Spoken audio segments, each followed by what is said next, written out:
وكنتم أزواجا ثلاثة فأصحاب الميمنة ما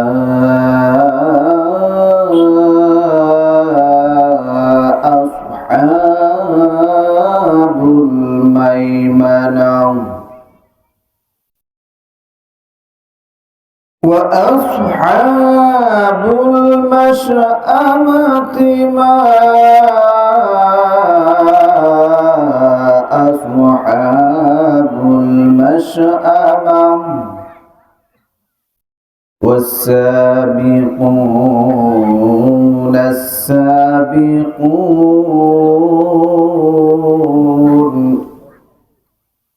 أولئك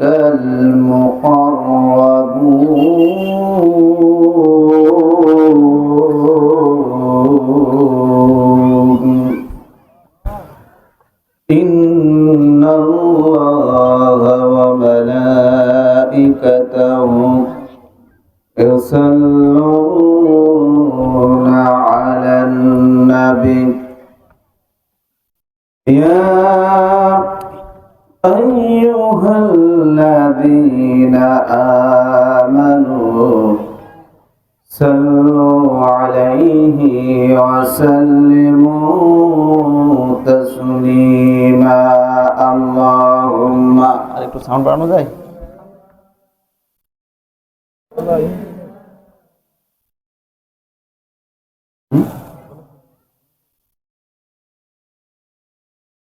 sound আমার কানে আসতে হবে টাস টাস করে وعلى آل سيدنا ক্লিয়ার করতে হবে ক্লিয়ার হাজার ব্যথা বেদনার পরে ফিরে আসুনি তুমি আপন ঘরে দিনের আলো তুমি ছড়িয়ে দিতে চলে গেলে মদিনায় মক্কা ছেড়ে হে রাসূল তোমাকে ভুলি আমি কেমন করে হে রাসূল তোমাকে ভুলি আমি কেমন করে লা ইলাহা আরো জোরে লা ইলাহা সাউন্ড ক্লিয়ার হয়নি গো সাউন্ড ক্লিয়ার করো ও লা ইলাহা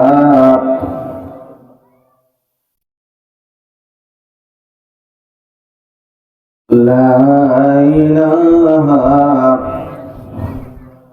লা ইলাহা ইল্লাল্লাহু মুহাম্মাদুর রাসূলুল্লাহ সাল্লাল্লাহু আলাইহি ওয়াসাল্লাম বাস আলহামদুলিল্লাহ শিক্ষা সংস্কৃতির এক ঐতিহ্যবাহী জেলা মোহাম্মদপুর কোয়াতলা মাহমুদুয়ার যুব সমাজের উদ্যোগে 2 দিন ব্যাপী 2 দিন নয় কথা হবে 2 রাত ব্যাপী তাফসীরুল কোরআন মাহফিলের প্রথম রাতে মাহফিলের সম্মানিত সভাপতি মোহাম্মদ জামাল মালিথা, মোহাম্মদ নজরুল মালিথা, মোহাম্মদ রফিকুল ইসলাম, আল্লাহ তাআলা মাহফিলের সভাপতিদের দুনিয়ার সম্মান এবং আখিরাতের সম্মান বহুগুণে বাড়িয়ে দিন, হায়াতে তাইয়্যিবা দান করুন, সকলে বলি আমিন। আমার পূর্বে আলোচনা করে ধন্য করেছেন এলাকার কৃতি সন্তান, বিশিষ্ট আলেমে দ্বীন, ইসলামী আন্দোলনের এক নির্ভীক কর্মী ভাই মোহাম্মদ জহুরুল ইসলাম মহাসিন আলমডাঙ্গা। আজকের মাহফিলের প্রধান বক্তা মাওলানা শেখ আব্দুল্লাহ মামুন পাশে বসা আছেন অত্র এলাকার প্রত্যেকটি মানুষের হৃদয়ের মণি, মসজিদের সম্মানিত খতিব, আমার শ্রদ্ধাভাজন বড় ভাই, মঞ্চে বসা জাতির শ্রেষ্ঠ সন্তান উলামায়ে কেরাম, হাফেজ কোরআন, সামনে বসা এক কালিমায় বিশ্বাসী তাওহীদের পতাকাবাহী আমার প্রাণ প্রিয় দ্বীনি ভাইরা, পর্দার অন্তরালে অবস্থানরত আমার স্নেহস্পদা মা এবং বোনেরা, আজকের মাহফিলের পক্ষ থেকে আনুষ্ঠানিকতার মধ্য দিয়ে জানাচ্ছি সালাম, আসসালামু আলাইকুম ওয়া রাহমাতুল্লাহি ওয়া বারাকাতুহু। শুকরিয়া আদায় করছি সে মহান আল্লাহ সুবহানাহু ওয়া তাআলার, যে মহান রব একান্ত অনুগ্রহ করে প্রচন্ড ঠান্ডাকে উপেক্ষা করে সুস্থতার নিয়ামত দান করেছেন। অতঃপর সালাতুল মাগরিবের পর থেকে কোরআন আল কারীমের কথা শোনার জন্য আমাদেরকে সবার মধ্য থেকে বাছাই করে আসবার সুযোগ করে দিয়েছেন। এর চাইতে বড় কথা, হসপিটালের দিকে তাকালে দেখবো কত মানুষ তার অসুস্থ অবস্থায়, কিন্তু আল্লাহ সুবহানাহু ওয়া তাআলা আমাদেরকে সুস্থ রেখেছেন। আমরা যে বেঁচে আছি এটা অনেক বড় নিয়ামত, ঠিক কিনা বলেন? সে মহান রবের শুকরিয়া আদায় করছি। সকলেই বলি আলহামদুলিল্লাহ। সবাই বলতে পারলাম না। শুকরিয়া আদায় করতে হবে কার? আমার আল্লাহ রাব্বুল আলামিন কুরআন আল কারীমে সূরা আনফালের 8 নম্বর আয়াতে কারিমায় জানিয়ে দিয়েছেন, ওয়াইদা তুলিয়াত আলাইহিম আয়াতুহু যাদাতুহুম ঈমানাও ওয়া আলা রাব্বিহিম ইয়াতাওয়াক্কালুন। কুরআন আল কারীমের মাহফিল হলো এমন একটি মাহফিল, ইমানদার যখন কুরআন আল কারীম থেকে তেলাওয়াত শুনবে তার ঈমানটা বৃদ্ধি পেয়ে যাবে। আল্লাহ সুবহানাহু ওয়া তাআলা জানিয়ে দিয়েছেন, আরে ঈমানদার মানুষ যারা, তাদের ঈমান যেমনি বৃদ্ধি পেয়ে যায়, অনুরূপ ভাবে ঈমানদারের নির্ভরতার জায়গা হলো কেবলমাত্র আল্লাহ সুবহানাহু ওয়া তাআলা, ঠিক কিনা? এই জন্য ঈমানদার মানুষ যারা হবে, আল্লাহ রাব্বুল আলামিন জানিয়ে দিয়েছেন,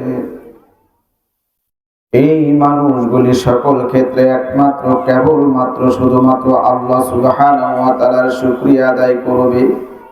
কারণ আল্লাহ সুবহানাহু ওয়া তাআলা অসংখ্য অগণন নিয়ামত আমাদেরকে দান করেছেন। এই যে শ্বাস প্রশ্বাস নিচ্ছি, কুলির রূহু মিন আমরি রব্বি, এই শ্বাস প্রশ্বাসটাই জীবনটাও আমার আল্লাহর দান, ঠিক কিনা?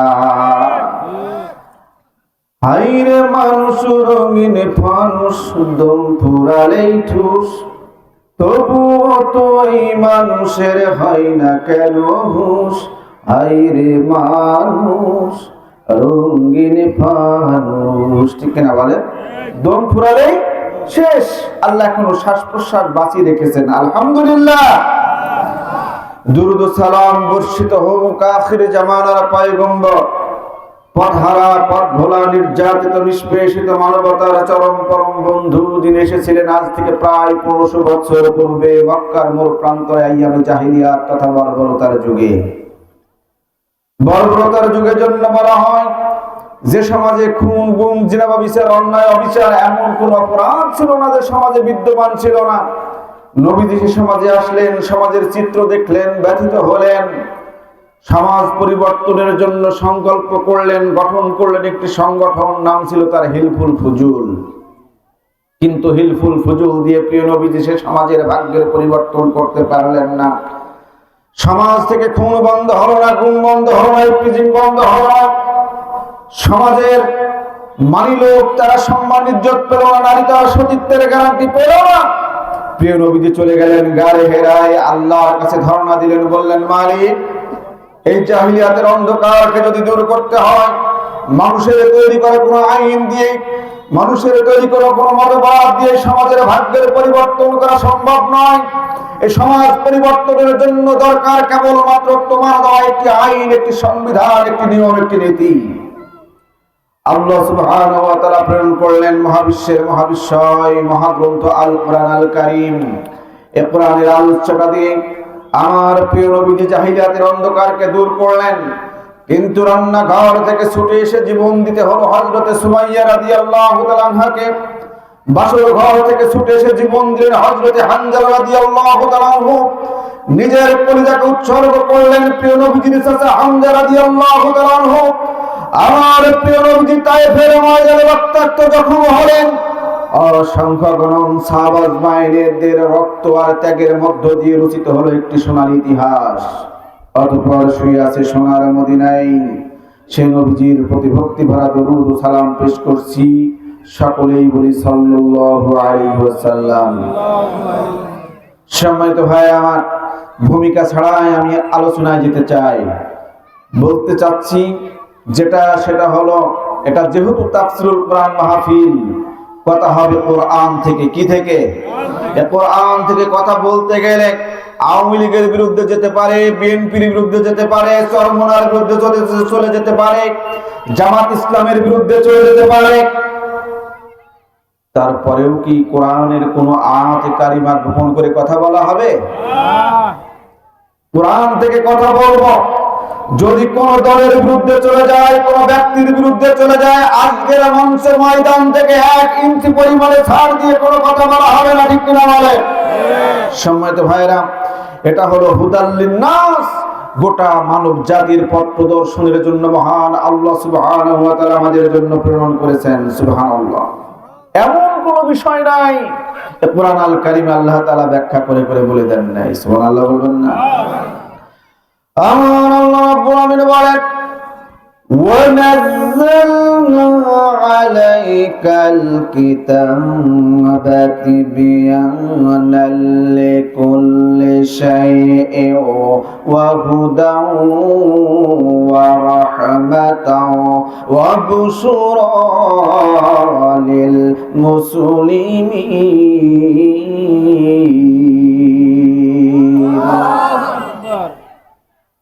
আল্লাহ সুবহানাহু ওয়া তাআলা বলেন, এই কোরআন হলো এমন একটি কিতাব তোমার উপরে নাজিল করেছি যা হলো সকল কিছুর ব্যাখ্যা।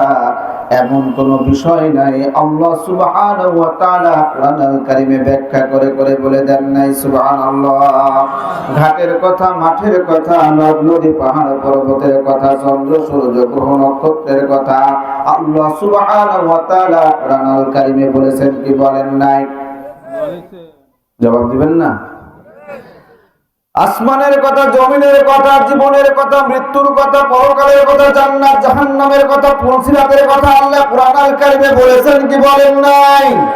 ব্যক্তি জীবনের কথা, পরিবারের কথা, সমাজের কথা, রাষ্ট্রের কথা, যুদ্ধনীতি, চুক্তিনীতি, বন্দিনীতি, রাষ্ট্রনীতি, অর্থনীতি, রাজনীতি, মানুষের ব্যক্তি জীবন থেকে পরিবার, পরিবার থেকে সমাজ, সমাজ থেকে রাষ্ট্র, রাষ্ট্র থেকে আন্তর্জাতিক জীবন পর্যন্ত এমন কোন বিষয় নাই আল্লাহ রাব্বুল আলামিন কোরআনুল কারীমে ব্যাখ্যা করে করে বলে দেন নাই। সুবহানাল্লাহ। তিবিয়ানাল লিকুল্লি শাইইন ওয়া হুদান ওয়া রাহমাতান ওয়া বুশরা লিল মুসলিমিন।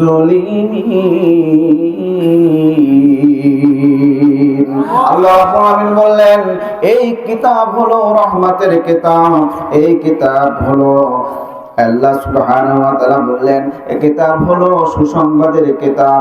এই কিতাব যারা মেনে নেবে, আমার আল্লাহ জানিয়ে দিলেন তাদের জন্য এই কিতাব হলো জান্নাতের সুসংবাদের কিতাব। সুবহানাল্লাহ। তাহলে এই কিতাবের সাথে সম্পর্ক রাখতে চাই আমরা? যিনি বাদাম বিক্রি করেন তাকে কি বলে বলেন তো ভাই? জোরে বলেন। যিনি হাড়ি বিক্রি করেন তারা কি বলে? আমরা এখানে কোরআনের ময়দানে এসেছি, আমরা কোন আলা? কোরআন আলা হতে চাই। কারা কারা চাই না হাত তুলে দেখাই। আলহামদুলিল্লাহ, অত্যন্ত সজাগ সচেতন। কিন্তু কোরআন ওয়ালা হওয়াটা তো সহজ বিষয় নয়। কি ব্যাপার, মাইক কেমন হচ্ছে কেন বাবা? কোরআন ওয়ালা যুগে যুগে যারাই হয়েছে তাদের উপরে জুলুম নির্যাতন এসেছে কি আসে নাই? আমরা দেখেছি গোটা আন্তর্জাতিক দুনিয়ায় যারা এই কোরআনওয়ালা তাদের উপরে জুলুম নির্যাতনের স্টিম রোলার দিয়ে তাদেরকে দাবিয়ে রাখতে চেয়েছে। শুধুমাত্র কোরআনওয়ালা হওয়ার অপরাধে ইরাকের জমিনে কার্পেট বোমা ফেলে ফেলে ইরাকের মাটিকে তামায় পরিণত করেছিল ওরা। মাইকের অপারেটর কে? মাইকের অপারেটর খাওয়া দাওয়া করতে গেছে, তাহলে সাউন্ডটা ঠিক করে যাবে না? সম্মানিত ভাইরা আমার, শুধুমাত্র কোরআনওয়ালা হওয়ার অপরাধে ইরানের বুকে রেজা শাহ পেহলভি তার সেনাবাহিনী লেলিয়ে দিয়েছিল। তার সেনাবাহিনীর লোক যখন নারীদেরকে ব্রাশ ফায়ার দিয়ে হত্যা করছিল, নারীরা তাদের কোষে ফুল নিয়ে সেনাবাহিনীর দিকে ফুল নিক্ষেপ করছিল, বলছিল, হে রেজা শাহ পেহলভির সেনারা, একটা একটা করে আমাদেরকে গুলি করে করে শাহাদাতের মঞ্জিলে পৌঁছে দিচ্ছ, শুনে নাও, আমরা নীরব হব না, স্তব্ধ হব না ততক্ষণ পর্যন্ত যতক্ষণ ইরানের ইসলামের বিজয় কালিমার পতাকা বিজয় না হবে। রেজা শাহ পেহলভি টিকে থাকতে পারে নাই, ইরানের বুকে ইসলাম বিজয় লাভ করেছিল। আমরা দেখেছিলাম 2024-এর পূর্বে দীর্ঘ 15.5 বছর বাংলার জমিনে কোরআনের আন্দোলনকে স্তব্ধ করতে গিয়া জেল, জুলুম, নির্যাতন, হত্যা, খুন, গুম সহ এমন কোন অন্যায় অপকর্ম নাই তারা করে নাই, কিন্তু তারপর ইসলামী আন্দোলনকে তারা দাবিয়ে রাখতে পারে নাই, বরং তারাই বাংলার জমিন থেকে বিতাড়িত হয়েছে। কথা বলে। সম্মানিত ভাইরা আমার, এই অত্যাচার, নির্যাতন, এই ষড়যন্ত্র কোরআনওয়ালাদের বিরুদ্ধে আজকের নতুন নয়। এই ভারত উপমহাদেশে কোরআনের বিরুদ্ধে ষড়যন্ত্র করেছিল, মুসলমানদের বিরুদ্ধে ষড়যন্ত্র করেছিল রাজা লক্ষণ সেন, ইখতিয়ার মোহাম্মদ বিন বখতিয়ার খলজি মাত্র 17 জন সঙ্গী নিয়ে যখন নারায়ে তাকবীর আল্লাহু আকবার ধ্বনি তুলেছিল, ইখতিয়ার মোহাম্মদ বিন বখতিয়ার খলজি পলাতে বাধ্য হয়েছিল। এই ভারতবর্ষের মুসলমানদের বিরুদ্ধে, বাংলাদেশের মুসলমানদের বিরুদ্ধে ষড়যন্ত্র করেছিল গৌর গোবিন্দ শাহজালাল আলী আমিনী রাহমাতুল্লাহ আলাইহি। এক হাতে মহাগ্রন্থ আল কোরআন আর এক হাতে দুধারী তলোয়ার নিয়ে যখন নারায়ে তাকবীর ধ্বনি তুলেছিল, গৌর গোবিন্দ পিছনের দরজা দিয়ে পলাতে বাধ্য হয়েছিল। কথা বলে ঠিক কিনা? আমরা যদি এই বাংলাদেশের মুসলমান আর একটিবার নারায়ে তাকবীর ধ্বনি তুলে যদি রাজপথে যদি নামতে পারি, বিশ্বাস করুন, আগামীর দিন হবে কোরআনের দিন, আগামীর দিন হবে ইসলামের দিন। কোরআন বিদ্বেষী, ইসলাম বিদ্বেষী কোন অপশক্তি বাংলার জমিনে টিকে থাকতে পারবে না। কথা বলেন ঠিক কিনা? যদি ডাক আসে ইসলামের জন্য, কোরআনের জন্য, আল্লাহর জমিন, আল্লাহর দ্বীন প্রতিষ্ঠার জন্য যদি ডাক আসে, আবু সাইদ মুগ্ধের মতো যদি বুকের তাজা খুন যদি ঢেলে দিতে হয় রাজপথে, জান এবং মাল উৎসর্গ করতে, কারা কারা আল্লাহর জমিনে আল্লাহর দ্বীন প্রতিষ্ঠার জন্য, আগামীর দিনে কোরআনের রাজ প্রতিষ্ঠার জন্য জীবনের সর্বোচ্চ ত্যাগ দিতে প্রস্তুত, দুটি হাত তুলে আল্লাহর দেখায়।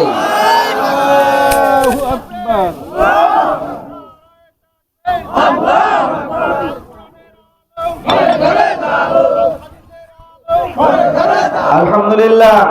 আর ঘরে ঘরে নয়, কোরআনের আইন, কোরআনের আলো জ্বালতে হবে বাংলাদেশের সংসদ ভবনে। ঠিক কিনা বলেন?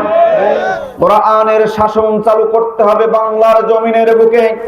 এর জন্য আমাদের প্রত্যেককে এক একজন মধ্যে মুজাহিদের দায়িত্ব পালন করতে হবে। যে কোনো বিপদ, যে কোনো বাধা, সকল বাধা, সকল বিপদ অতিক্রম করে ইন্নাল্লাযীনা ক্বালু রাব্বুনাল্লাহ সুম্মা ইসতাকামু, যারা আল্লাহকে রব মেনে নেয়, তারা শুধুমাত্র আল্লাহর পরিচয় থেকে আল্লাহর জমিন, আল্লাহর দ্বীন প্রতিষ্ঠার জন্য তারা সমস্ত বাধার প্রাচীরকে ডিঙিয়ে রক্ত পিচ্ছিল পথে, কণ্টকাকীর্ণময় পথে শুধুমাত্র তারা সামনের দিকে এগিয়ে চলবে, কোন বাতিলের কাছে তারা মাথা নত করে দেখতে না। সম্মানিত ভাইরা আমার, আসুন আমরা সকলেই এই কোরআনওয়ালা হতে চাই। ঠিক কিনা? কোরআনওয়ালা হতে গেলেই ইমানের পরীক্ষা আসবে। রাজি আছি তো? নাকি মুনাফিকি করব? এক কাপ চায়ের কাছে বিক্রি হয়ে যাব? মুসলমান তো এক কাপ চায়ের কাছে তার ইমানকে বিক্রি করে দেয়। ঠিক কিনা বলেন? আসুন মূল আলোচনায় চলে যাই। আমি আপনাদের সম্মুখে মহাগ্রন্থ আল কোরআন আল কারীমের 56 নম্বর সূরা, সূরা আল ওয়াকিয়া 7 থেকে 11 নম্বর আয়াতে কারিমা থেকে তেলাওয়াত করেছি।